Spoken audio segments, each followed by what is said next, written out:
Good evening, my fellow custodians. I am Philroy, and I'm here to give you an update on Nobility Rising, the TI4 expansion I've been working on forever and a day. I just wanted to share with you where we're at on that one. So, there's a lot going on, and yeah, we'll show you what we got and where I'm at. So, it's a homebrew expansion for TI4. I've been working on it for a long time. We'll discuss how long here in a moment. It is in active development. It can and will change. Principle of charity is appreciated in comments. This update is not comprehensive. This is such a big thing that I can't cover it all, and I'm trying to go through this quickly, so bear with me. Game balance is impacted by specifics, mechanics, and features not mentioned in the video. So if something doesn't make sense, trust me, there's a reason for it, and you'll see. I do have a playtestable version. It exists in TTS. It's not scripted, but it's all there. And I have been playtesting it some, and I continue to want to playtest it, and will continue to playtest it. And every time I playtest it, things change, sometimes dramatically. So, bear with me. Yeah. So anyway, let's go back here, and I want to show you. Let me talk a little bit about the history of this project.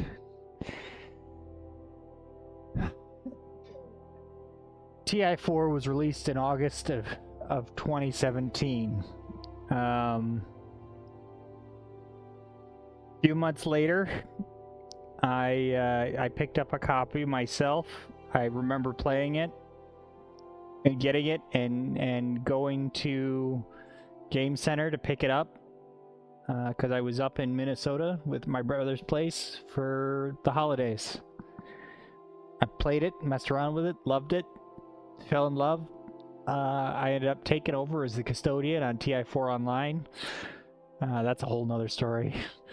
But I've been deeply involved with it for a long time, and more importantly, deeply involved in discussions with other folks that are talking about homebrews and changes and tweaks to TI4 that might make sense. And some of it is because we didn't understand how the game really worked, and some of it was because we didn't like how the game worked, and some of it was because folks were talking about things the way they wish the game worked. Everybody wants to play the game differently. That's okay. But coming across here, let me show you some of the history. I've been working on this for a long time. We'll start all the way back at the beginning and just kind of skim through it. The absolute earliest record I have over here, and it's hiding, of course, behind my name, all the way down here. June 20th, 2018, 5:43 p.m. So less than a year is when I start. Less than a year after TI4 was released, I was working on something I called TI4 Leaders, and that's where it started. Worked through it in this document here for a little less than a year. Made it up about this far. But yeah, that's this document here, and you can see that I made some progress working through things, thinking things through. Originally, I was thinking about, hey, a commander, an ambassador, and an explorer. Having some themes for them. What could they be for all the different factions? Stuff. Even looking at the strategy cards a little bit. Even here, I was thinking about starting to add an additional card. Senate, Academy, yeah, some of this stuff is still in, but it's radically changed forms. I transitioned from calling it to TI4 leaders to calling it warriors, explorers, and statesmen. Some of these screens are the same, but you can see that things changed radically. For a while there, I was playing around with double-sided strategy cards. Leadership, intimidation, diplomacy, intrigue, politics versus power, construction, beauty, imperial versus privilege, senate and schemes. I mean, I've tried and thought my way through a lot of different things. Oh look, hey, I even mentioned faction objectives. Keep that in mind. That'll come up again later. Looking at event stuff, new faction stuff. You know, leaders, what could they do? All this. Kind of looking at an overview. You know, hey, what is the thing? What in the game? What kind of rules are we breaking out? What are my concerns for the time? If I'm messing with that, how can I screw it up? What's the fun I'm looking to add with it? And it just, you know, some other AB cards that I played around with, 2 different sided cards. It's all there. Move forward a little bit forward in time. Now I just started calling it from there. I moved it to the name Nobility. And I've got all these cards. This is where I developed and I popped up the idea of putting a tertiary on cards. So you would have a ministry strategic action. I mean, I went through all kinds of weird role strategic actions. Action cards, wild. If you had the role, you played it one way, but if you did have the role, you played it a different way. Crazy stuff. The idea of a Mancala of some kind entered play here. I'm on my 4th version of an objectives deck because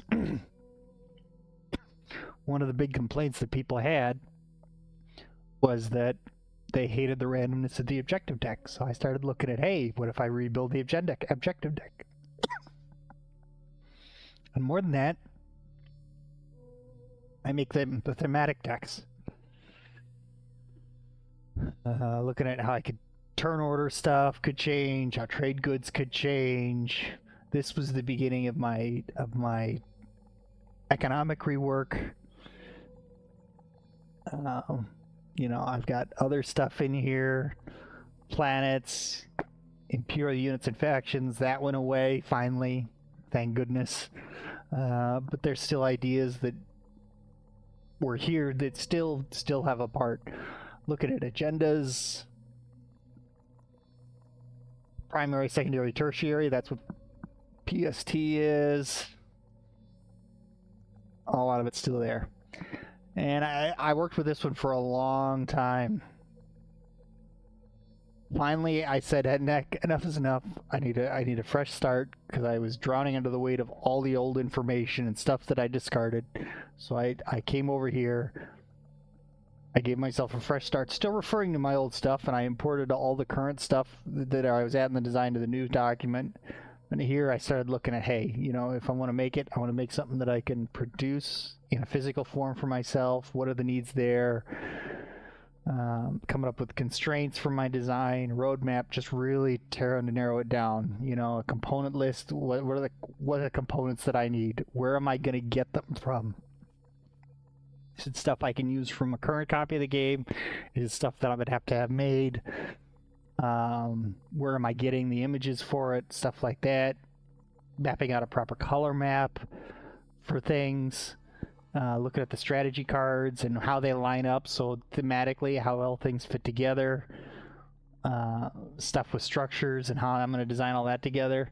That brings me into my current development document. That is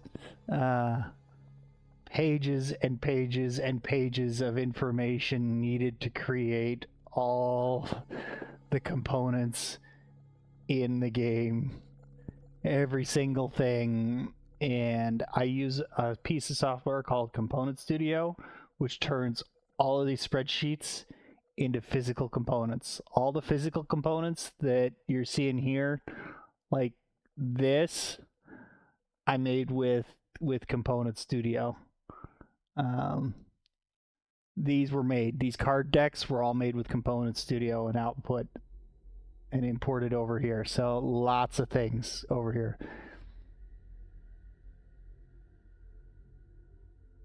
But you're going through everything, just nailing it down, absolutely pinning it down. How exactly is it going to work? All the way through. I mean, it's and even including some stuff here that I haven't even finished putting together yet. Stuff that's intended for other stuff, and stuff that I've abandoned that I will probably use in a future game of my own design someday, because it's cool, but it just doesn't quite fit everything that's going on here. So yeah, like I said, I've been working on this for 5 years. There's a lot in here. Yeah, it's kind of scary to see it all in one place, piled up in one great place. And I mean, I'm even working on a rule book because it needs one. Because I've made a lot of changes. Not so much to be afraid of, though. Don't be scared of it.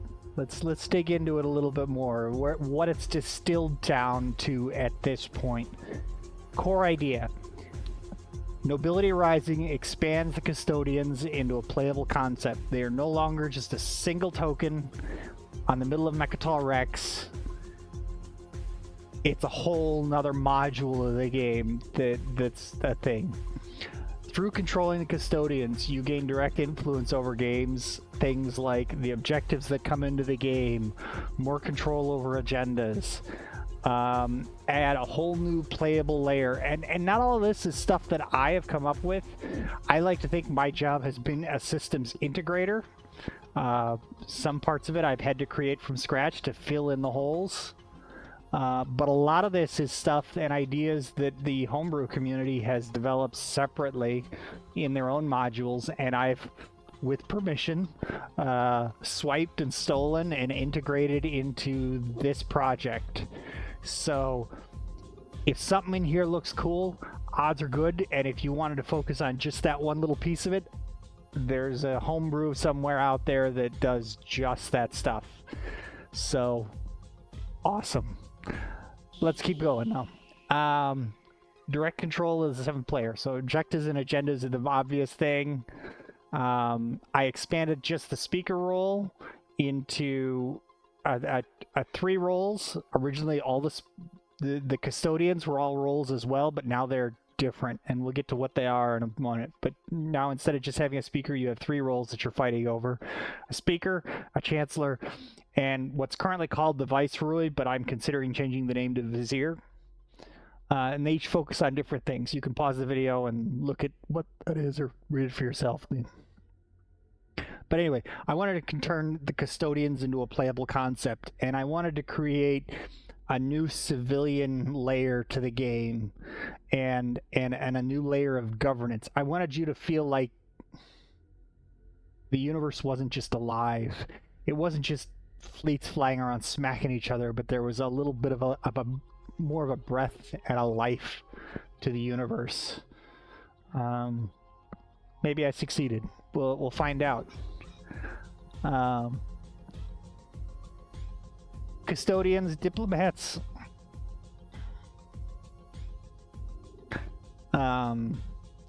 6 custodians now that you can control, and you fight for political control of the custodians. They each fall into a different, the traditional 4X game. Well, I've made my 4X into a 9X game.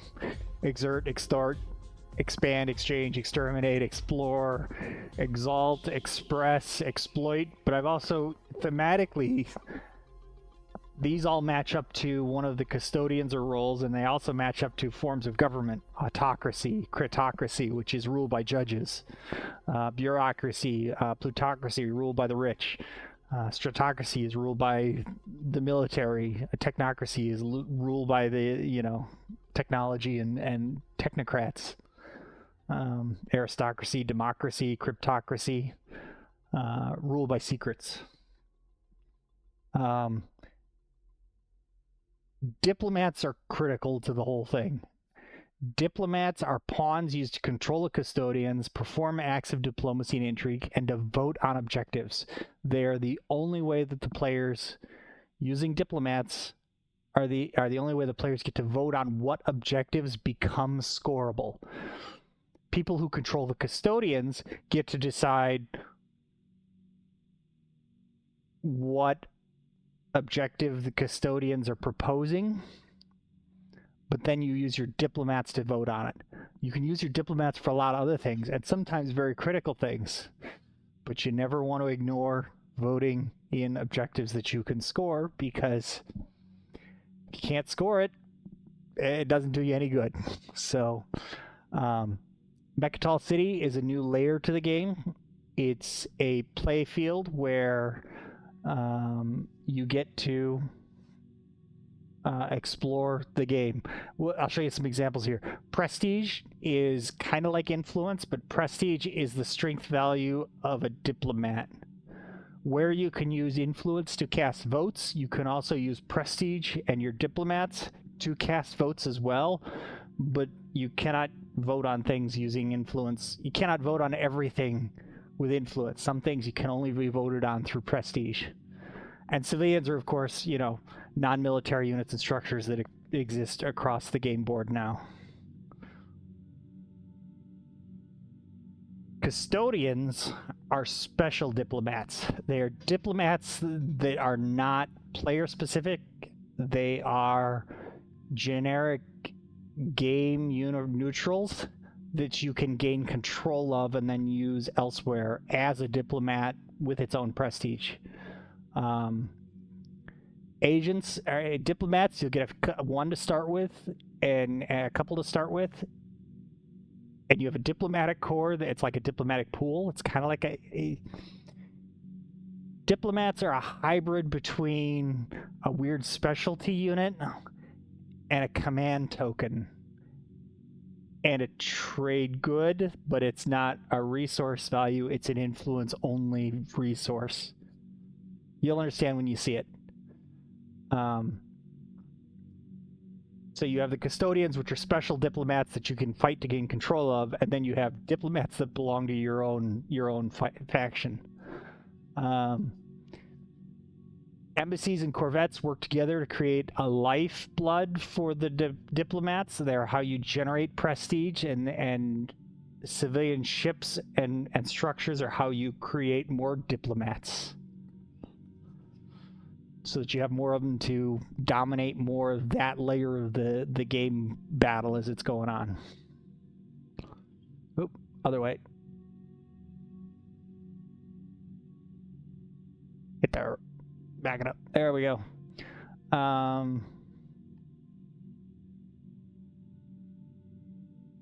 Diplomats, you keep, I set the game up to keep them on your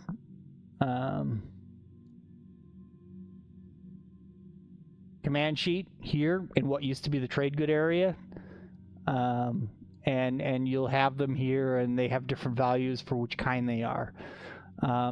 You have 6 custodians. They have their own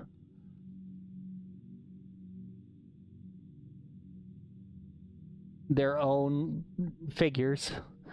Okay, a commissar, an arbitrator, an architect, a treasurer, a marshal, and an inquisitor.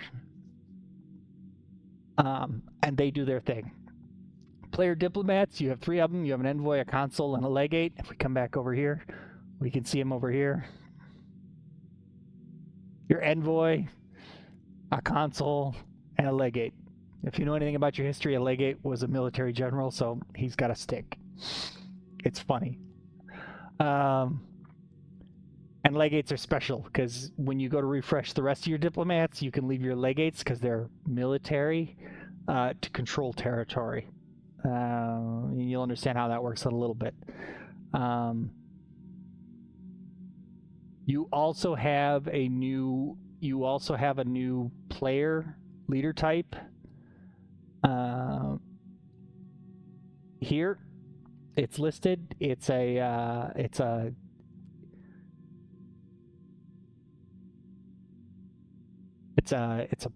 political envoy, ambassador. Your ambassador is a new leader type that's specifically related to voting, initiative, diplomats, civilians, that kind of stuff to interface with the new mechanics. You unlock them by getting your great ship, which is a new unit type, to Mechatol Rex. You basically have to take your great ship and fly him to Mechatol Rex and drop him off, and he upgrades and he brings a bunch of diplomats with him when he gets there. It's kind of funny. But yeah. Units and structures. Embassies are a new structure that's out on the game board. They permit immediate transactions between players within adjacent embassies. They increase your console limit. So if your 3 unit types, your envoys, you can only ever have 2 envoys. You have one when you get your great ship, and you get the other one when you get that great ship to Mechatol Rex. Consoles, yeah, you get another console every time you build an embassy. Corvettes, every time you build a Corvette, it's a courier Corvette. It's a diplomatic courier, so that's where your legates come in. Every time you build a Corvette, you get another legate. Prestige is also generated by moving your legates around. Whenever your legates catch up to things, catch up to embassies, they go on diplomatic missions, basically, and they go talk to consuls out at the embassies. They generate prestige. Prestige is a raw resource which you can then add to your diplomats to increase their prestige level. So like a consul is worth 3. If I put 2 prestige on him, he's got 5 prestige, and 5 prestige is the same as an envoy. So they're the same strength then.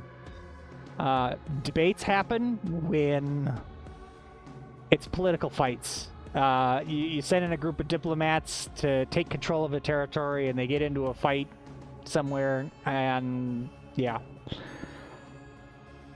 Diplomats that lose debates move to the plaza at Mechatol City until they refresh, but diplomats that win debates earn a prestige bonus for having won a debate.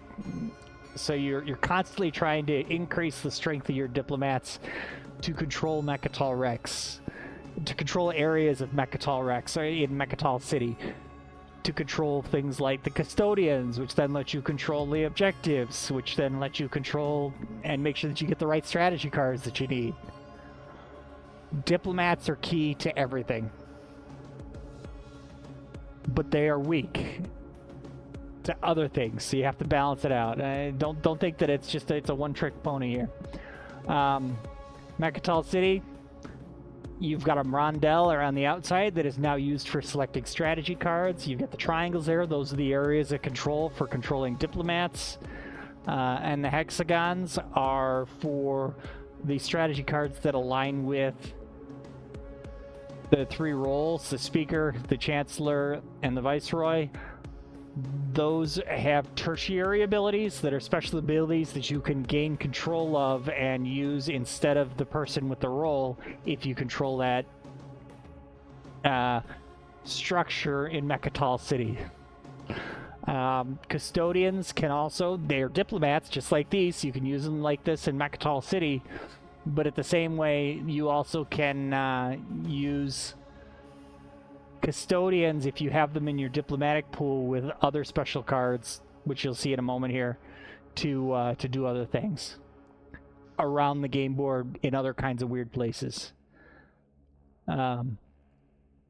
Tribunal roles. The Speaker is into politics and initiative. He's kind of aligned with the Commissar and the Arbitrator. The Chancellor works with the Architect and the Treasurer, and the Viceroy works with the Marshal and the Inquisitor.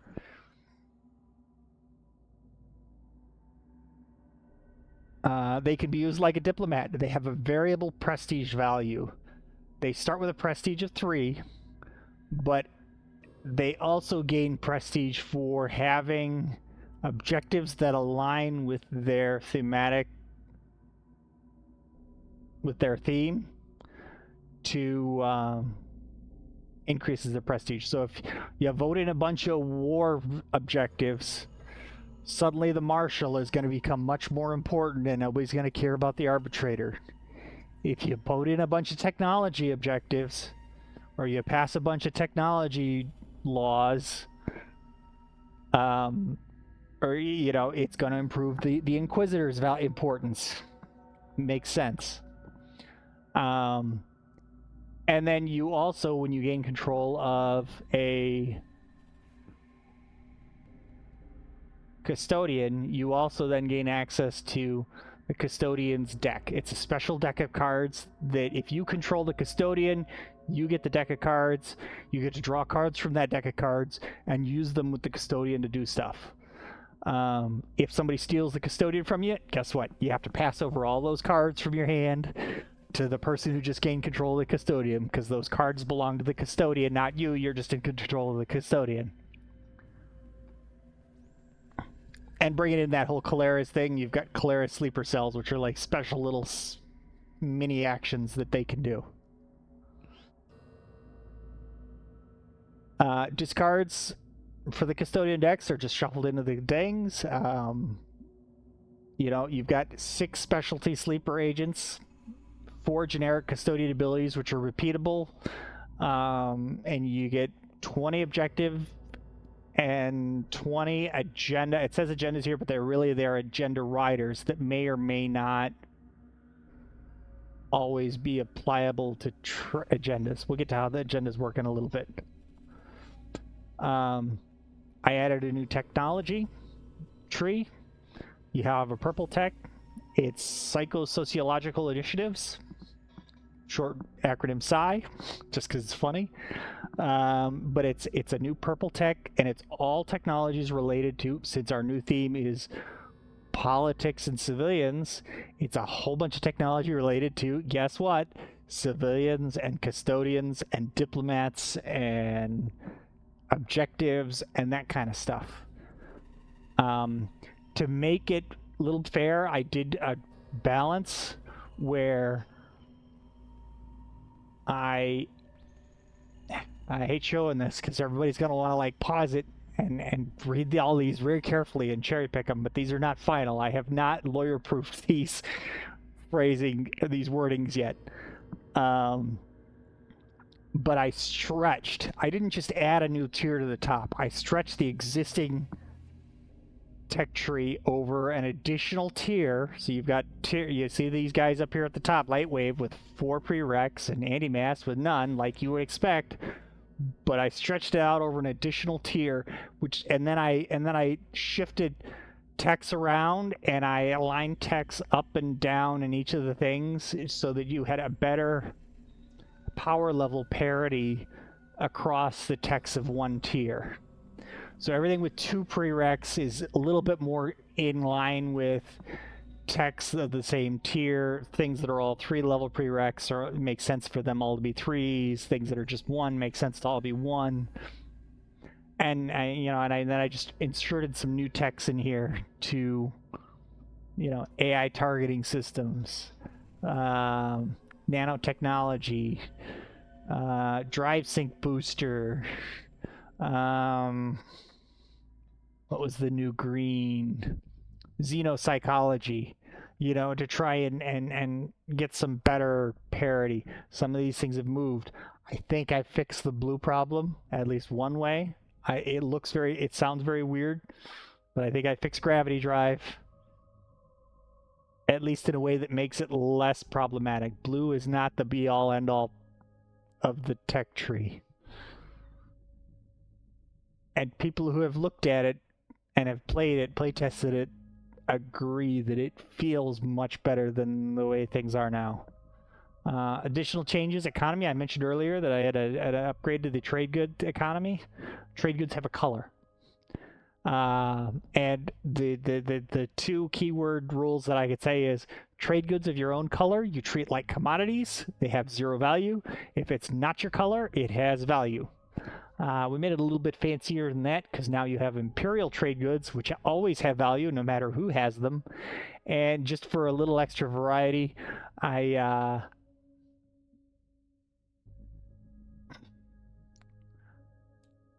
threw in some imperial trade goods, which are worth 3.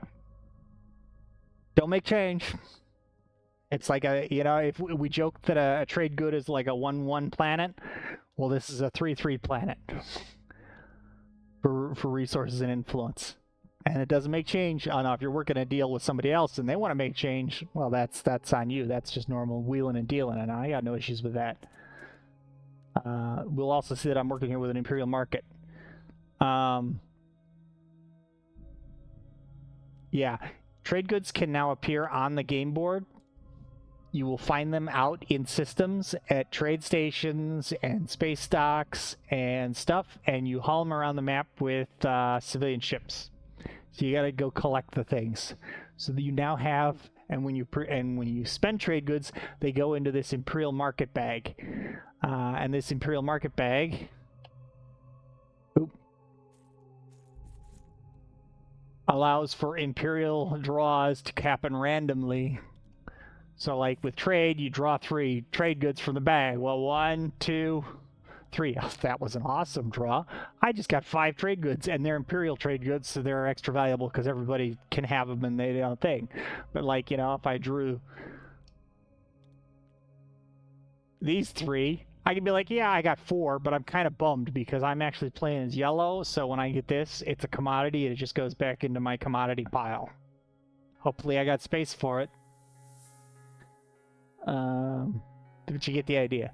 See, now you got trade goods out on the thing. And if you flood the market too much, there's going to be a lot more of your trade goods loading out there in the wild, and that's going to limit your opportunities to collect them for trade goods. There is a way to kind of reset your inflation, but you have to intentionally do it.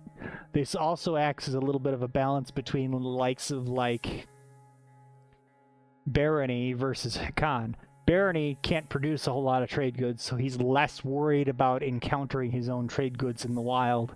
Hakan has to be very careful, because very quickly he could flood the galaxy with his stuff, and it's everywhere. Transactions have changed. You still have to be a neighbor with somebody, as usual, but when you make the transaction and you're only neighbors, the stuff that you trade is delayed until the end of the phase. So to the end of the action phase, the end of the status phase, the end of the... Well, you're not really making deals in status phase. The agenda phase is not restricted. Deals transactions happen right away. But outside... Deals made outside... transactions made outside of the agenda phase are delayed until the end of that phase. And you have to put them here and you're delayed and then collect your stuff later. Unless you have embassies. If you have 2 embassies that are adjacent next to each other, you have open formal diplomatic relations with each other and formal stuff, and you can just make transactions right away. No big deal.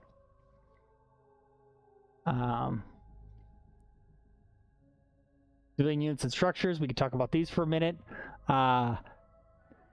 Yeah. Civilian ships can fly through enemy space without starting fights.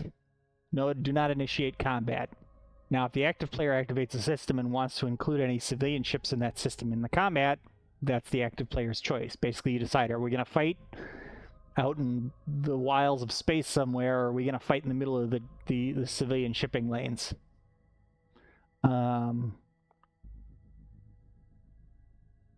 So if they're included, it's an all or none inclusion. All the civilian ships in the system are included in the fight. Civilian ships are always assigned hits last, and they can declare and retreat independently from normal retreated military units. So like I could have my units in a system, somebody invades me, they decide to include civilian ships. I can decide to retreat my civilian ships and leave my military units to fight. A third player could have civilian ships in the system. You invade me, decide to include the civilian ships, and he decides to retreat his ships. I decide to leave my military ships, and I decide to leave my civilian ships there, or I can decide to retreat my civilian ships separately. Happens after round 1 of combat, as usual. Civilian ships are also not locked down by command tokens. They don't move during the normal movement step. They move during an entirely different part of the turn order. And it works. It really works. It's not as confusing as you're scared it is. We'll get to it in a minute. But it's critical here to catch this. They incur an influence cost on the active player after being destroyed. So if you're blowing up stuff that's civilians, those are war crimes. You have to pay some influence to pay the piper. And I may change that to an influence or resource value, but that's something to play test. Right now, it's just an influence value. When you blow up civilian stuff, you got to pay some influence. So do it at the end of the turn when you don't have any influence anyway. And no fair, no foul, sorry. But in the beginning of the round, you're not going to blow up a whole bunch of civilians because that's going to cost your, tank your influence before you have a chance to play leadership and get your command tokens. Decisions. I'm all about making creative, interesting decisions. There is no right or wrong. There's just different, left or right, and which is different, and which is going to work out best for you. There's an element of this where TI in the past has been, let me play chess and calculate it out. In this, you're more like you're in a rowboat in a storm trying to make it back to the dock.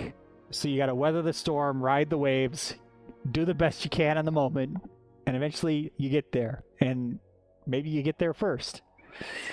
But, yeah, be prepared to be flexible. So you have I'm only adding three actual civilian ship types to the game. The Corvette, which is your courier ship, which is running around trying to ping off of embassies around the map. Freighter, which is trying to run around and grab trade goods from the map. And your great ship, which is kind of like a jack-of-all-trades civilian ship. It's a mobile embassy, so you could use it in the opening game to like fly around and meet up with somebody else's great ship so that you guys can make a transaction and maybe get some prestige. You can use it to haul some trade goods around or carry your own commodities to give to somebody else as part of a deal. So it's just kind of like a very useful little jack-of-all-trades ship. And of course, it is how you unlock your ambassador.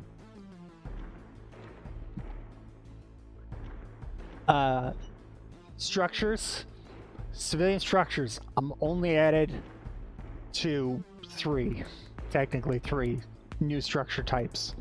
You have colonies, which increase the influence value of a planet, and have an embassy. And you have trade stations, which produce trade goods and commodities and increase the resource value of a planet. Oh, and the other thing trade stations do is they act as docks for civilian ships. Civilian ships all have a movement of 1. But if a civilian ship starts its movement at one of your trade stations, it has a move of 2. So you can, start your freighter at a space dock at one of your trade stations, have it fly next door, grab a trade good from trade station next door, and return and drop it off at a space dock if you had a space dock and a trade station in the same system. Anyway, it's fairly simple once you see how it works. And then the third thing is a faction monument. That's a faction-specific building. It's kind of like a build a legendary planet. Monuments was an expansion that was developed before POK came out, and we didn't know what legendary planets were. But we've updated it, and we've modified it, and we've integrated it. Those cannot be assimilated or transferred control. They're always destroyed if somebody takes over a planet they're on. But embassies and trade stations, you basically make a grav rift roll when you take over the planet. If you pass the grav rift roll, there's a potential for you to replace those structures with ones of your own of the same type from your reinforcements. If you don't want to, they're destroyed. Pay the influence. If the roll fails, they're destroyed. Pay the influence. And then I have this down here, a mega structures thing that's still a work in progress, but I very much want to include it. These are mini planets that have a limited capacity to hold units, only hold 4 ground forces in one structure. And then they also have a little bit of a legendary planet ability, and these are thematically aligned with the custodians. It's the home away from home for each of the custodians. And it's still very nebulous. I won't spend a whole lot of time talking about those. Action cards, both of the decks, the action card deck has been expanded dramatically. I have 2 decks of around 120 cards each, around approximately. It's still in flux and it's still in development. Pax Magnifica is growth and development focused cards. So if you're looking to play a more peaceful game, you're drawn from the Pax Magnifica deck. If you're looking to play Bellum Gloriosum, that's warfare and espionage. So you can kind of try to, it's like, what kind of action cards do I need right now? What am I focusing on? There's a common core set of cards that are found in both decks. So there is some espionage in the Pax Magnifica deck. There's some warfare in the Pax Magnifica, and the same way there's some growth and other stuff in the Bellum Gloriosum deck too. So it's not guaranteed you're going to get war cards when you start digging into one Bellum, but thematically, I've divided them on the spectrum. Let's talk about objectives. 6 objective docket. Each custodian controls 1 slot on the docket. After an objective gets elected and gets revealed, quote unquote, reveal a new objective. Well, now it's, move the elected objective to the objective tracker. The custodians can look at the objectives they're proposing and propose a different objective, or leave it alone, or certainly whoever had one that they just got elected has an open slot. They can put a new objective into that slot to try and get it elected. If you control multiple custodians, you may look at, I've got 3 objectives that are all war objectives from the Marshal, but I control 2 slots on the board, one of which is the Marshal slot, but say I also control the Arbitrator. I may propose 2 war objectives from the Marshal, one in the Marshal slot and one in the Arbitrator slot. So you can try and do stuff. Whole host of new objective types. I've got 1 VP objectives, 2 VP objectives. I've even got some 3 VP objectives. And believe me, if you can pull off those 3 VP objectives, you deserve to get 3 victory points. They're rough. But at the same time, you put one out there, and it's very meta influencing, so make your choices. This is hilarious. It just makes me giggle. I've got some 1 VP plus 1 VP objectives where you could score it twice for a victory point. I've got some 1 VP or 2 victory point objectives that I'm considering where you can only score it once, but you can either score it at the 1 VP level or you can score it at the 2 VP level. And then I've got some cooperative with limited scoring opportunity. We'll take a closer look at those later. I will admit, flat out, the win VP target number is still to be determined via playtesting, because the reality is, round one, you just have 2 cooperative, 2 of the semi-cooperative objectives. But round 1, you could be electing a 3 VP objective or a 2 VP objective. So the pace that VPs become available off the scoring track is entirely up to the table, and you can bring out the 2 VP objectives right off the bat if you want and start scoring fast. The cooperative objective used until the custodian's token is claimed. Agendas are out there. It's a little rough because it's very much an active system. I have cards to play test so that we can begin to understand exactly how it needs to work. I know how I want it to work. I have cards to try and see what it's going to take to make it work that way, but it's not real refined yet. I'll freely admit it's not refined yet. But there's a 6 agenda docket out there. Each slot, these do not have slots that apply to custodians, because these come from a centralized deck, but we end up withdrawing 6 of them. Each of the cards is aligned with the commissar, or is aligned with the custodian. Custodians can peek at them, custodians can peek at the agendas that have their indicator on the backside of them. In fact, here, maybe this is just easier for me to pull it out here and show you what we're looking at here.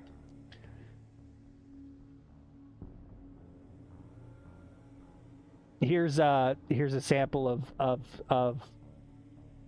an objective docket, and you can see that we've got a 1-point objective out here. We've got a score it twice one where you can score it for have 4 systems and systems that contain a structure, or 5. Control 3 or 6 tertiaries on strategy cards. Have your grade ship in the same system as 2 of your freighters, and have 16 trade goods in the system. Is the way it's going to end up reading. I need to fix the wording on that. Win a combat using only ships with capacity and fighters. Research outposts is control tech specialties. You get the idea here. And there's now a dichotomy on some of these where spend is different than control. Like if I had one out here that was like, you know, spend 3 trade goods and then spend 5 trade goods. Well, when you spend your 3, now you're reset on the having to go after the 5. But if it's 3 control 3 planets and control 5 planets, well, you scored the control 3, but now you only need to get 2 more to get the next victory point. So there's a balance there that's intentional and across there. But yeah. And then your objective docket. Each one of these belong to this. So like the Marshal can peek at these 2 objectives. The Arbitrator can peek at this one. The Commissar can peek at all 3 of these. And then players can take a guess, but they can try and play cards from the Commissar's deck on these as custodial riders for the agenda. And then the speaker, when politics is played, the speaker gets to look at 2 of these, and he can decide whether or not to keep them on the docket or discard them. And if they're discarded, they're replaced with 2 more random ones. And then when it comes time to play, he can pick 2 of these to reveal in order, and they resolve those things. They could be the ones that he peeked at and swapped out. He could be ones that he peeked at and left on the docket because then he knew he wanted to do those objectives. And they would be objectives potentially that other custodians have seen and know they have the potential of coming out. And then they could have modifiers on them. The modifiers, if there are multiple riders, is decided not by the speaker, but by the chancellor. The chancellor will look at the riders and look because it's and then decide if one of the riders should go with the agenda, and then people vote on it normally. Diplomats could be used as emergency votes, but if you use your diplomats here, they refresh in the status phase. So you're not going to have them to use during the action phase. You're not going to have them to use to vote on objectives. You're not going to have them to use for area control on Rex. You're not going to have them to use to get the strategy card you want.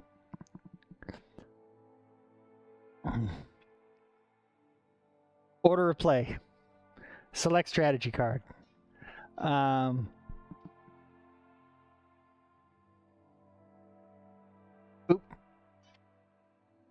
Come back over here.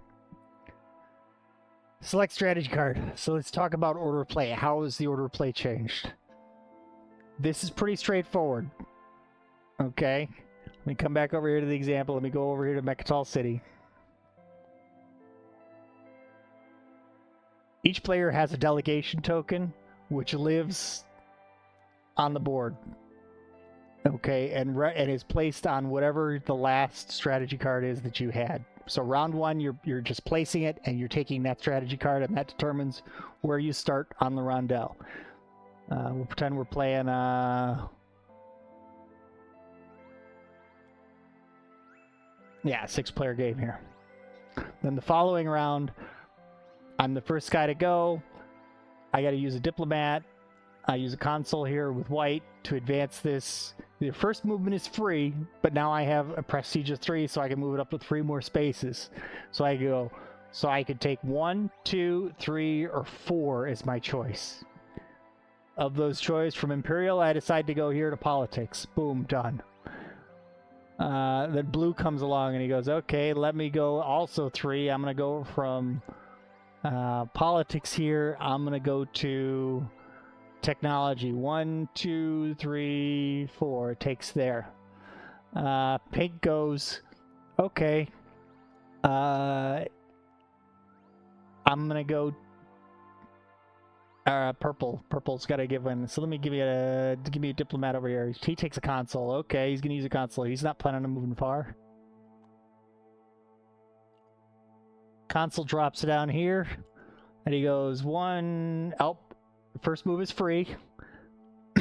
Free has been claimed, so he's able to move off it for free as well. So now he's here.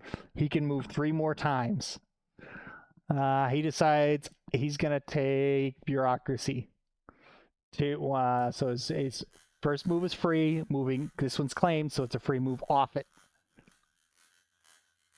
So he goes 1, 2, and he stops on 6, which is bureaucracy, administration. Sorry, administration. And then 4 comes along and then Red's next, and he's gonna go. He's trying to get all the way around here to trade. So he goes 1, 2, 3. Oh, sorry, first one's free. 1, 2, 3 gets him here. Move off for free. 4. Yeah, probably gonna need 5. So he's gonna grab a big boy. Red grabs his envoy.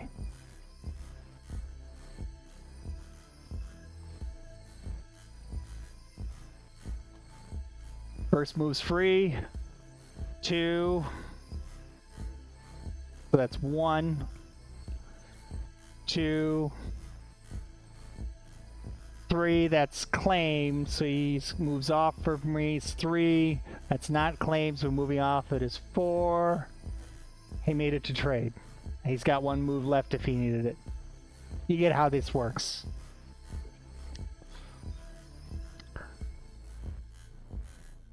Action phase. I've highlighted the parts that are different because civilians are around. The vast majority is the same. Activation and movement. Space cannon offense. No shooting civilian ships. No war crimes here. I don't care what anybody says. That could change with playtesting. But for now, we want civilian ships to be able to move around the map and not have to worry about getting blasted. There may be action cards that let you do it. I'm not saying there aren't. But for now, no civilian ships. As a general rule, no shooting civilian ships, no war crimes here. But you know, you activate a system. Pretend we're white over here. You know, he grabs his thing, takes his tactic token, comes over here, activates the system, moves out, moves some infantry, takes the planet. Oh, look, I already had a command token there. There's probably another one under somewhere else over here too. Probably under here somewhere. Because I was messing around with this earlier. Anyway, takes the system, does his exploration. There's no combat there, so he doesn't have to announce civilian inclusion in a fight or not. No need to retreat any civilians or anything. Bombardment, gains control of the planets, does his civil exploration. There's no civilian structures to destroy or assimilate. Easy mode, civilians. This is where the diplomats and the civilian ships. Now he gets to move a civilian ship, because civilian ships do not move with the activation. They move separately. He looks around, he goes, I have 1 civilian ship. It has a move of 1. I can move it anywhere, because it doesn't care about command tokens. So it goes, I'm going to go here. Boom. Civilian ships cannot explore. They have no impact. They don't take control of planets. They don't explore frontier tokens or anything. They just move. They move, trade goods, and gain prestige. Well, there's nothing around for him to gain prestige or do any of that with. But he just moved his ship. In fact, we'll pretend that this trade good was there for some weird reason, and this trade good was there because, well, it happens to be sitting on the board. So he moves in and he says, okay, I'm going to pick up this trade good. Boom. So he claims that trade good for himself, and now he's carrying it in his cargo hold. He'll try, maybe next turn he'll be able to move it back and claim the trade goods.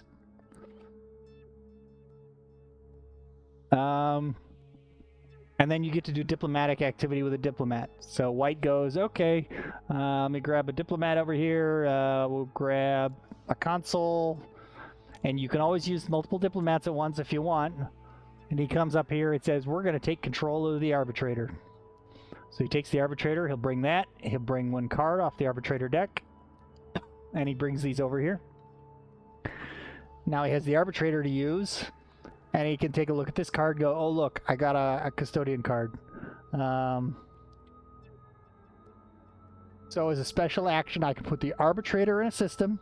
I'll probably put this card with it until the end of the turn. And then all players must pay 3 influence costs to activate the system. Neat. But now we come back over here and we look.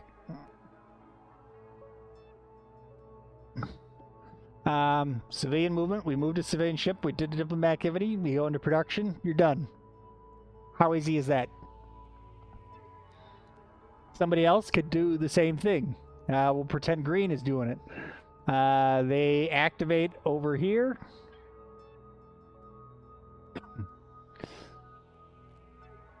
He moves out, takes a bunch of stuff, takes a bunch of planets, you know, does his exploration. You get the idea.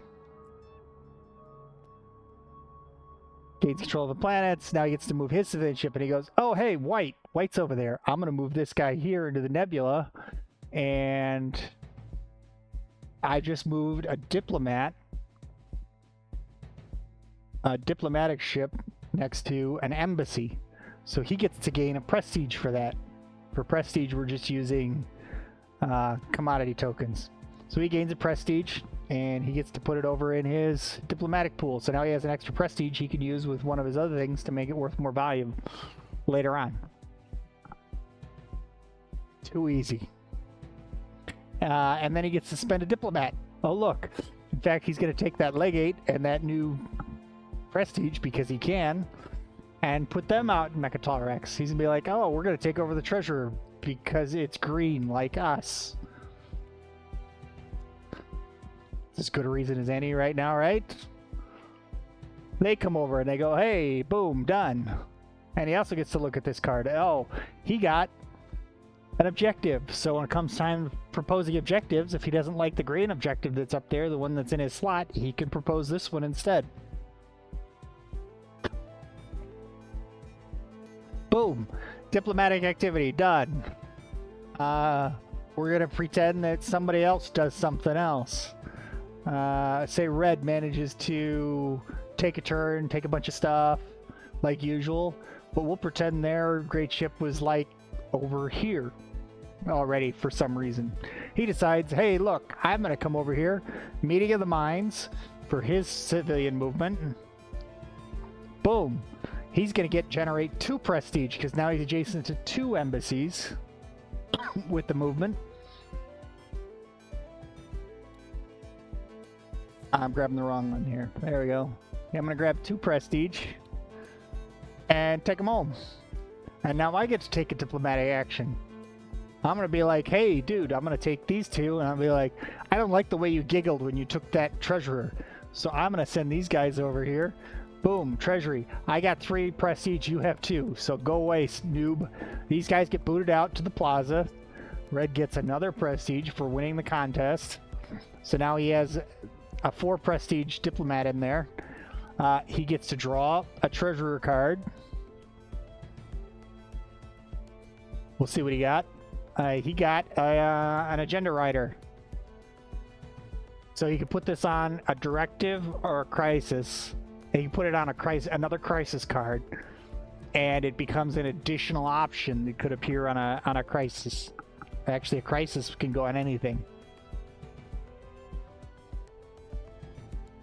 Yeah, and so it's gonna yeah. I won't get to explain, but he's got an agenda writer. We'll just leave it at that. But then he also says, haha, green, I won the treasurer, and he takes the treasurer, and he takes the other custodian's card from him, and he goes, oh, that was why you were giggling. You wanted to be able to do that objective. Ha ha ha ha. End of the diplomatic activity, goes into production, done.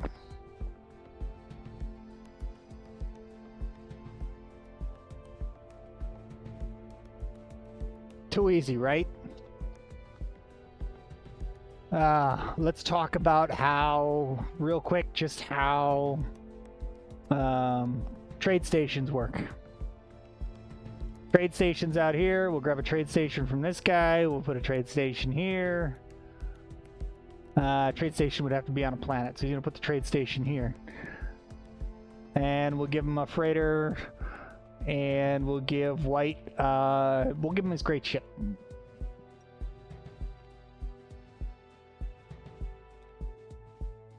In fact, we know that White was taking this planet earlier, so we'll pretend that maybe construction's happened and he decides to put a space dock down over here. Okay. He's out of the way.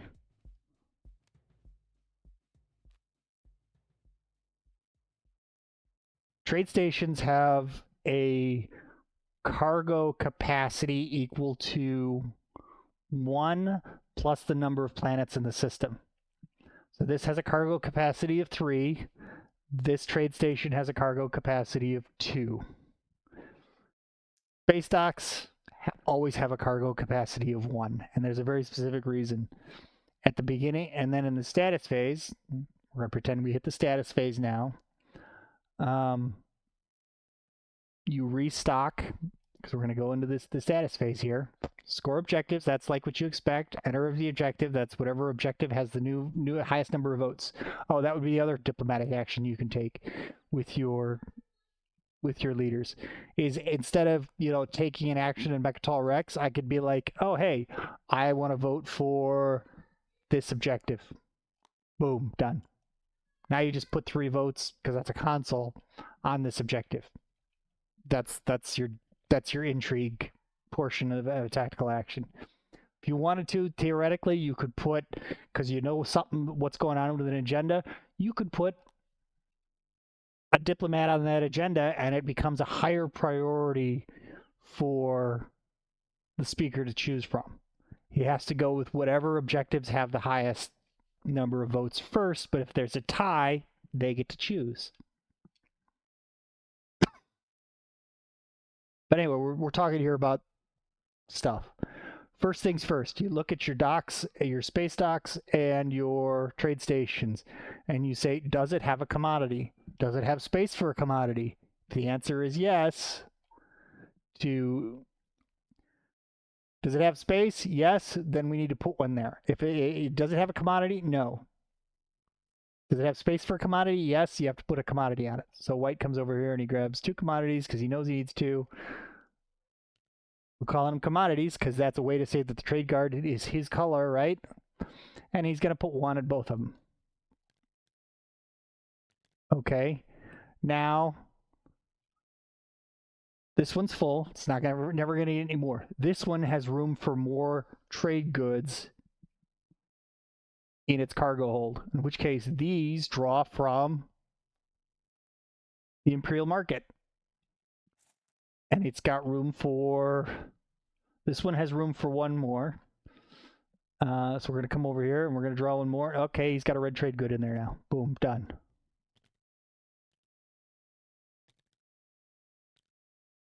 Blue, meanwhile, over here, he just built this trade station, so it's new this turn, and he goes, okay, I got to put a blue trade good there.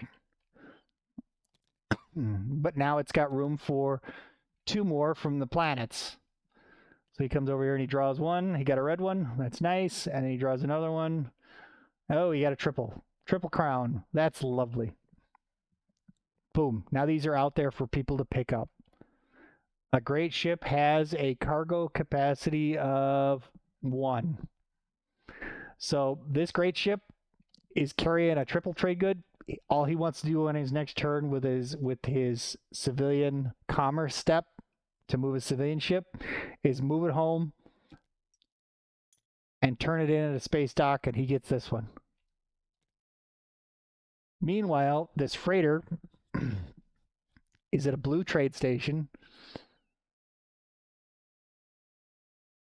and he goes, I have a cargo capacity of 4.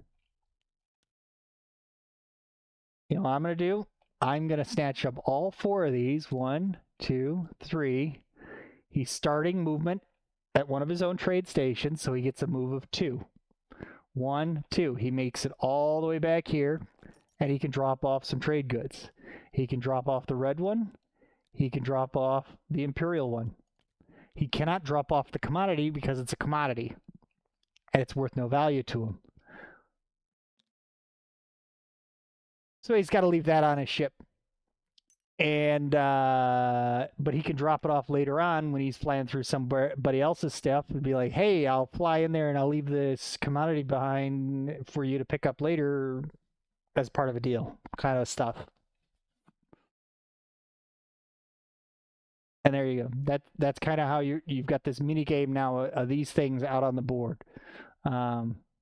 There's also related to that things like the docking codes where your ship, if it starts at somebody else's space station, you can convince them to give you the docking code so that you can move your ship 2 spaces away from their trade station.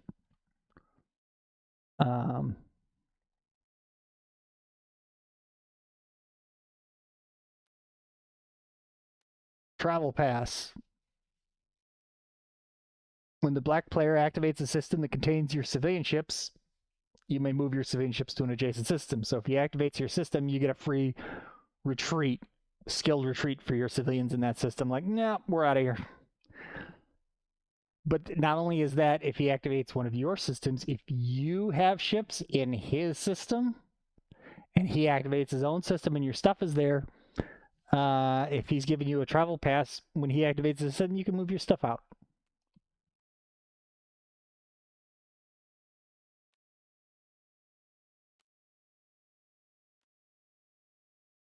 Trade agreements are going to work very, very differently because trade works very differently. Anyway, you see how this stuff works. There's not a whole lot of stuff.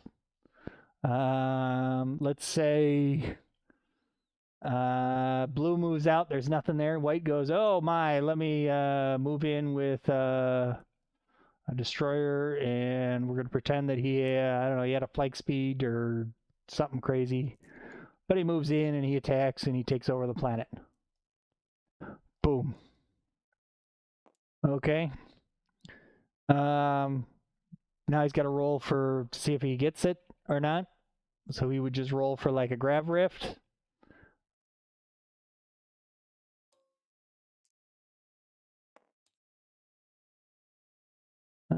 Roll on a 4. Survives the rift on 4. 1, I rolled a 10. 0 successes, so I failed. And this gets blown up, and I have to pay some influence for having blown it up. If I had succeeded, I could have said, oh, cool, I want to keep that one. I'll replace it with a white one, and blue gets this one back. And all the trade goods that are in the system that are there stay there. He just takes it over and it becomes one of his own.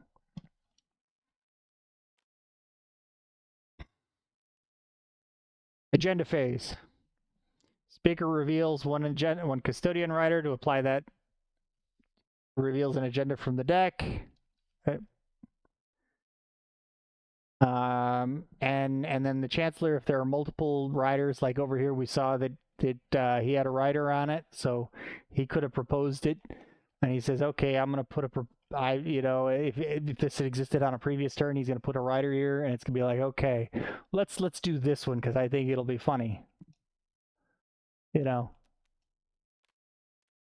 only one rider on it, so the Chancellor.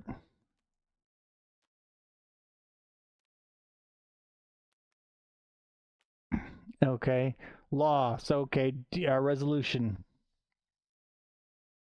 Demilitarized sector. Place this card in the elected system. Only civilian ships may be moved into the system. Non-civilian ships must be moved to an adjacent system that does not contain enemy ships if able, or removed. Players' cubes can land on, be produced or placed on this planet. The DMZ for a system.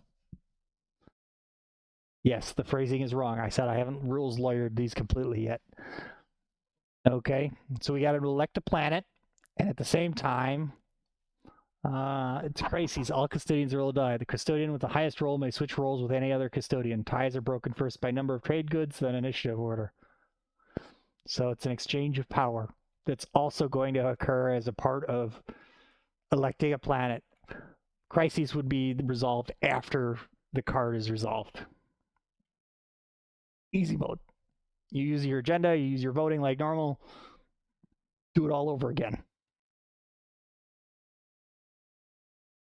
We could talk about strategy cards. Leadership. All strategy cards have a tertiary.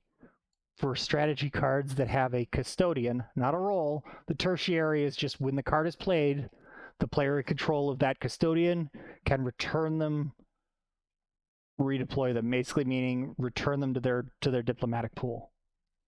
So when trade gets played, if the treasurer was out doing something, he gets pulled back to the diplomatic pool, becomes available for use again. Politics has changed a little bit. Oop, I hit the wrong key. Boop, boom, boom, boom.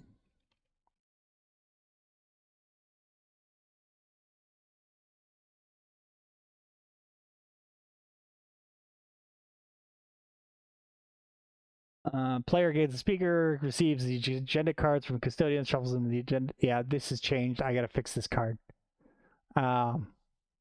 Basically, look at 2 cards of the agenda deck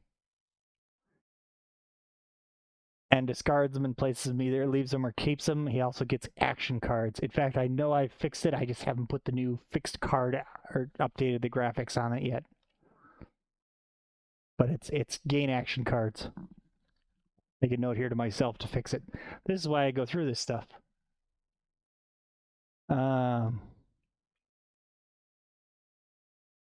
Primary looks at 2 agendas, keeps or discards them. Everybody draws out,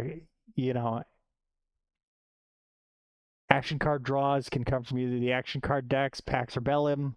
Review the agenda, discard cards, So then the tertiary is where somebody, if they want to steal the tertiary on this, has the option to just clean house on the thing. They can't look at any of the cards other than if they had a different ability that lets them look at like they own the custodian, but they can come through and be like, I'm going to get rid of 3 of these cards off the agenda deck because I don't want to deal with, and comes through and be like, I don't want to deal with the commissar's baloney right now, so we're getting rid of these 3. Okay. And then you would draw 3 new ones to replace them. So we got another commissar, we got an architect, and we got an inquisitor agenda to replace those 3 that got replaced. Construction. Primary includes a monument. So this is where you build a monument, is off the construction primary. That's the only way to build it. Place 1 structure on a planet you control. Place 1 structure other than a monument on a planet you control. So you can build 2 space docks, technically. That's fine under these, because you got a lot of choices. Maybe you need 2 space docks. That's okay. And then you may place a civilian structure on a planet with 1 of your structures. Now you notice these are other structures. You could get 3 structures off the primary. You could get up to 1 monument. You could get up to 2 PDS or up to 2 space docks. Or you could actually get 3 civilian structures, but you're always going to get 1 civilian structure there at the end. And then the secondary is to place anything but a monument somewhere. Treasurer replenishes their own commodities. It's replenish, but it's restock your trade stations and space stocks. Choose any number of other players to restock their trade stations and space stocks. And then the secondary on trade is to replenish your commodities, to replenish your own commodities. So your trade strategy card, your trade promissory notes will only trigger if somebody takes the primary or they play the secondary. It's going to completely change a lot of trade. Will it slow it down? Yes, there won't be as many free washes and somebody getting 15 trade goods off a trade at one time. However, there are a lot of trade goods floating around on the map. Somebody starts getting grabby, they could start grabbing them. maybe it's worth keeping them blowing up their stuff and paying a few influence to keep them from stocking up on trade goods so much, because you got to blow up their freighters if they get too close to you. Choices, but then you annoy them because you were blowing up their stuff. So stuff. Make decisions. Make decisions. Administration is the new card. Remove 2 diplomats from the game board. Return them to their owner's diplomatic pool. Notice you can remove somebody else's diplomats. You can send somebody else's diplomats home. Move 2 of your civilian ships. Pick 2. They can move around and do their civilian thing. You can move 2 corvettes and generate a whole bunch of prestige. You can move 2... Actually, yeah. Actually, I moved the civilian ships movement part to trade. Again, I know I just did it this morning and I haven't had a chance to update the graphics yet. I moved the civilian ships over here to trade. So, trade, don't read that one too close. It's updated. It's refresh your commodities, replenish your trades, restock your trade stations and space docks. Move 2 of your civilian ships. And I think I'll probably make it freighters. Move 2 of your freighters, up to 2 freighters. And then I'll link this one is move 2 of your corvettes, up to 2 of your corvettes. And then add prestige to your reinforcements to any one of your diplomats or your diplomat pool. So you get 3 prestige, and you can either put them in your pool to use later, or you could put them out on a diplomat who's already sitting out here somewhere as a way to make him stronger to reinforce a space.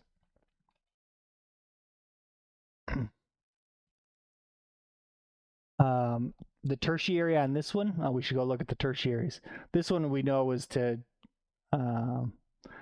spend a strategy token to set aside 2 cards of the agenda deck, return up to 2 agenda cards, shuffle the agenda deck, return 2 cards to the deck. That's changed. I don't remember what I changed it to. Let me go back and look.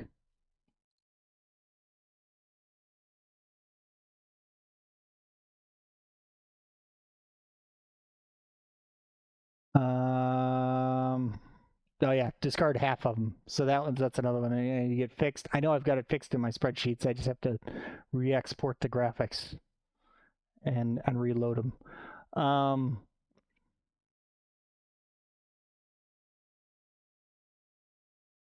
Blocks, yeah, the tertiary administration blocks an objective. So basically, you just look at it and say, you know what?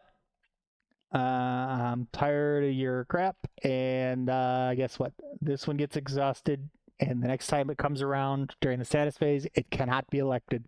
It's been filibustered. Lost in the sauce. Somehow, I don't know what happened. It's just been an administrative error, and that one just can't happen. Warfare. Warfare is a unique one now. You activate 2 systems from your reinforcements. Let me see if I've got a good place to use this one.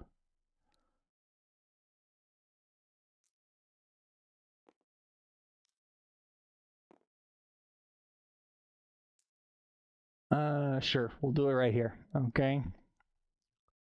Boom and boom. You activate 2 systems that are directly next to each other. You can shuffle your units between these 2 systems any way you want. I'll be like, I'm going to throw this over here. I'm going to move this guy over here. Actually, I'm going to move both him, leave him there, and I'm going to leave him there. And I'm going to send these 2 fighters over here, and he can stay there. And yeah. And then you remove one of these tokens. Well, you also get to use the production of 1 unit inside this area. So he'd be like, space dock at home. I'm going to use that one to build something real quick. And then you can deactivate it. I'll be like, I'll take this one off. So now this unit, we'll say he built a cruiser. Okay. And now he's got it off. Next turn, he could move this stuff out of there. But that's the technology. That's the warfare primary. Technology, no serious changes. Costs have been adjusted a little bit, and only on the primary. The first research is free. The second research is 2 resources plus 2 resources per prerequisite. So something with 1 prerequisite will cost you 4 resources. Something with 2 prerequisites will cost you 6. Something with 3 is going to cost you 8. Something with 4 is going to cost you 10. So this will put, now if you're researching off the secondary, the secondary is 4 resources, research 1 thing. I thought about doing the variable on the secondary, and that may happen, but that's a playtesting decision. But it's to limit early game deep game dives. Early game deep tech dives on tech trees. And it'll artificially encourage going wider. The other thing that I've done is by including faction objectives, which remember I had listed way earlier on stuff. Faction objectives are in.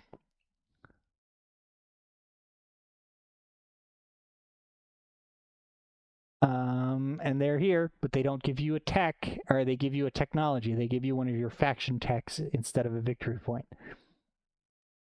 You've got these out there as options to do.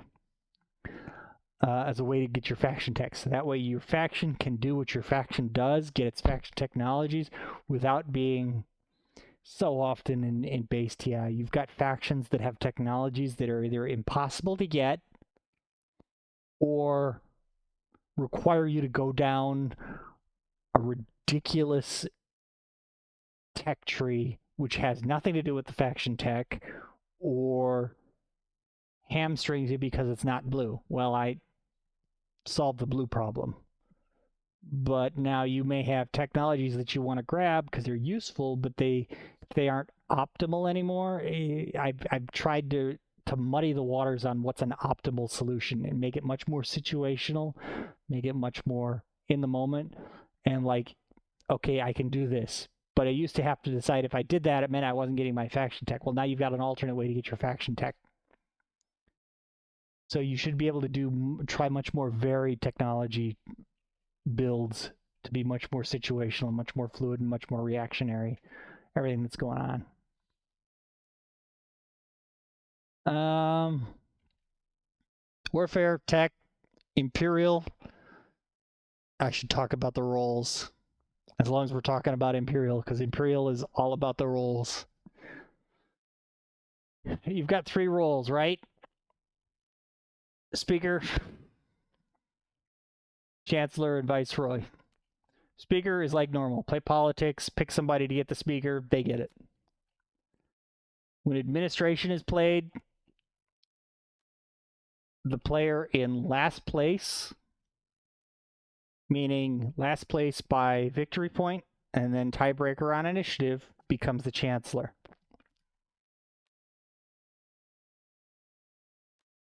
Okay, so those two will start bouncing around right away.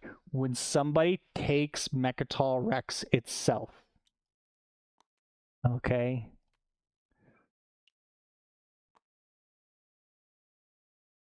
and they play Imperial, okay, we hate seeing it happen, but it can happen. You know what? I'm making an executive decision here on the spot in my stream. The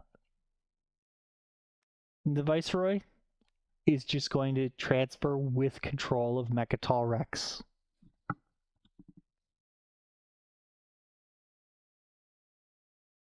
No, that doesn't work. We'll leave it the way it is right now. Now I've been up and down this tree a couple of times thinking about this one through. We'll leave it the way it is right now. Okay. Somebody controls Mechatol Rex. We'll say blue's got it. Okay. Blue is in control of Mechatol Rex. If blue plays Imperial, okay, they get, if you control Mechatol Rex and are not the Viceroy, you become the Viceroy. So blue is playing Imperial, they become the Viceroy. They get 1 victory point. Congratulations, here's your coronation point. Otherwise, draw a secret objective. So if white played Imperial, they would get a secret objective.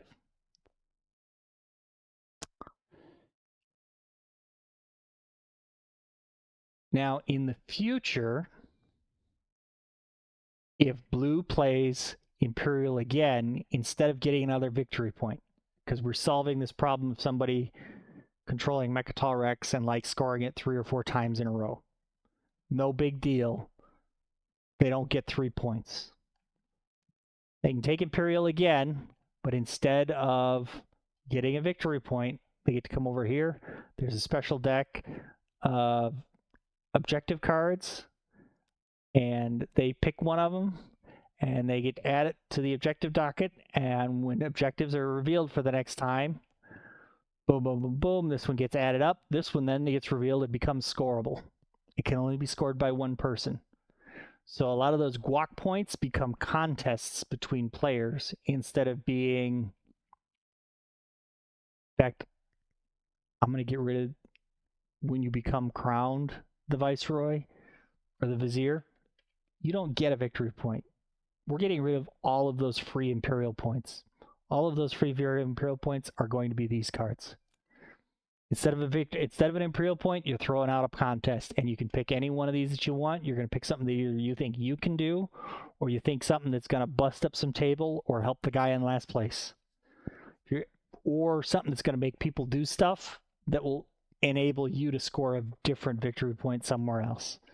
We're getting rid of all the Imperial points. Made the decision right now. It simplifies my card a ton.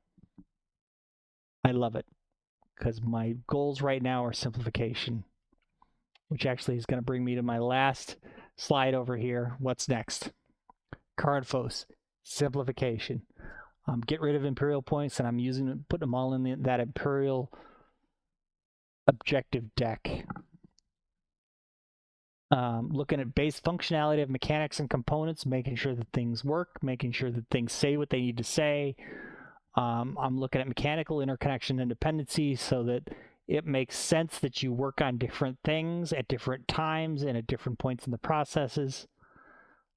These are mechanics that I've been working at for a long time. I've been thinking very, very deeply about how all these different things interconnect and create not just mechanics, but over here, but economies. How do these things relate to each other? How do these things do? I don't have a whole lot of air on this page, but it's just, I'm looking at it that way. We're not just playing accountant here, we're playing economicist. But yeah.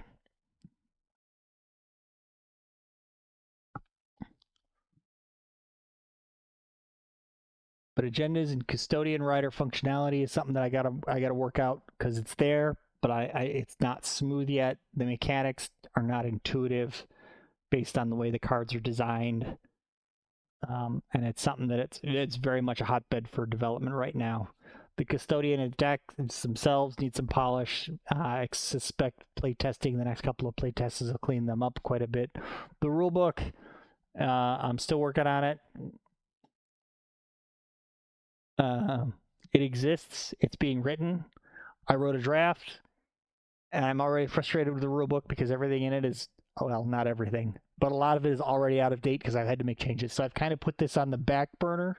It's something that I work on when I have time, but eventually I got to clean it up. But I'm realizing that I need to nail down some mechanics just a little bit more before I touch that process too much.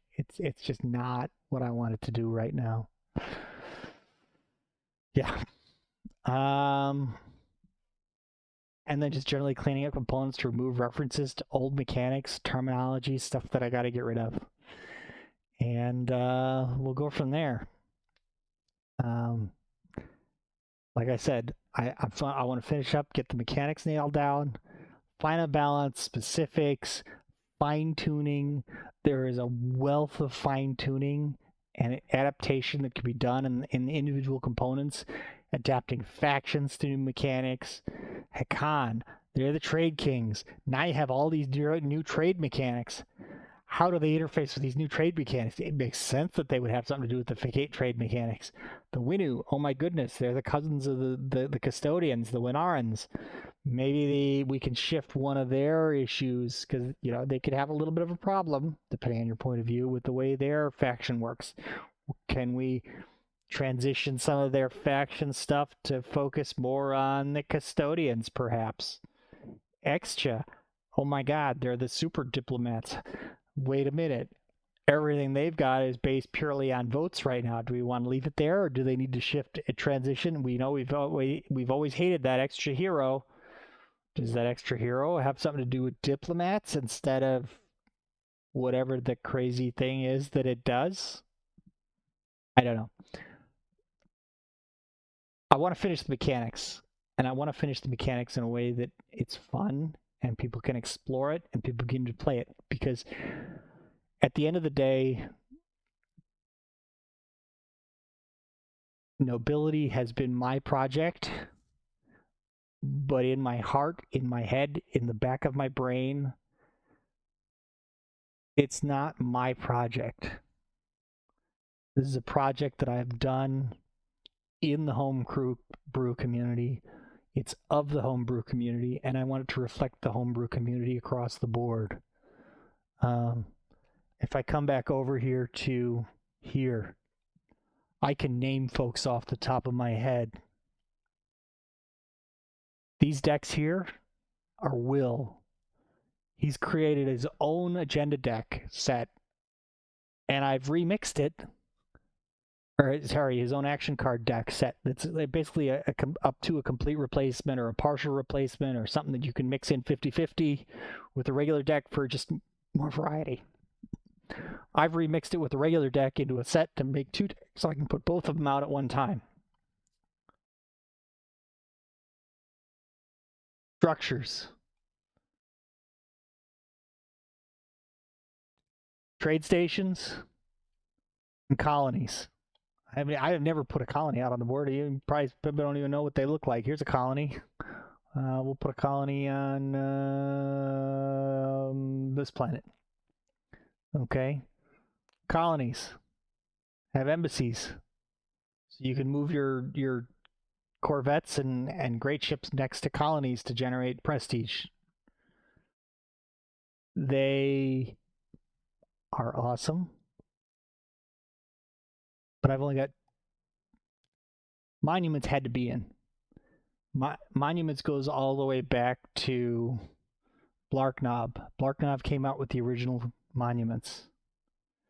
Been upgraded, and there's a Monuments Plus, which was a supplement to Monuments to update it while we're waiting for Blarknob to finish rebuilding the original monuments. But so monuments are in, but now I've got these two. Well, he's got his own facility. Kakatopos has his own facilities mod that is like 7 or 8 structures, and bits of those structures are included in these stations, these two, because I can only add so much. I needed to keep it simple. I need to keep it understandable. People only have so much brain cells. I only got so many brain cells. I need to keep it understandable and playable. So I ended up cutting the facilities down to just 2. But these facilities incorporate the elements of like 4 different structures from his facilities mod. Civilians, corvettes, diplomats around the board, embassies around the board, civilians comes from Wecker from years ago. He came out with a civilians mod. In fact, if I take this board here, pick it up, flip it over, you can see elements of his original facilities mod here on the back. Some of this is I've changed around stuff, but I mean that's where its roots is in the community. A lot of this tech rework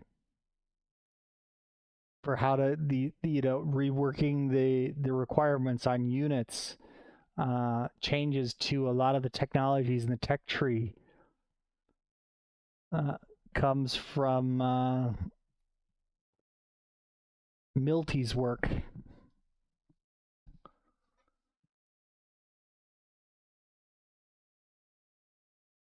Individual cards come from individual players and things that people have thrown out there that I said, hey, that's neat, that's cool, I can use that.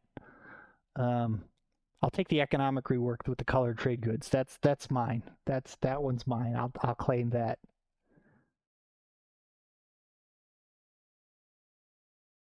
There have been multiple objective reworks and agenda reworks that lots of people have, and I've stolen little bits and pieces from them here and there. If you go big back, dig through my spreadsheets. I mean, if I just plain go into my Google Drive folder, it's insane the amount of stuff that I've saved for reference material that other people have released from the homebrew. This is a community homebrew mod. This is not Philroy's project. I'm the integrator. I'm the one who's stitching it all together, but this is a community Frankenbeast, and I want it to be. I'm just making it, a sports car instead of a weird jalopy of some sort that's been haphazardly slapped together.